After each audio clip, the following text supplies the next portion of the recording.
ए channel का subscribe करवा के लेल लाल बटन का दबाओ और घंटी पर क्लिक करके मैथिली गीतक आनंद उठाओ।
समधी जी एला बरियाती है भाई स्वागत सुनाओ।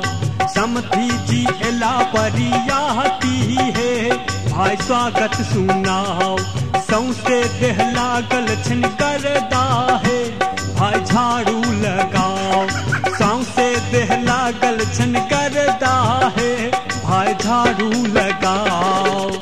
हे यो दुल्हा हे यो दुल्हा हे यो दुल्हा दुलरुआ बाजू की लेब है यो दुल्हा दुलरुआ बाजू की लेब आहा बाबूल साइकिल की महिसे लाले आहा बाबूल साइकिल की महिसे लाले है यो दुल्हा दुलरुआ बाजू की लेब।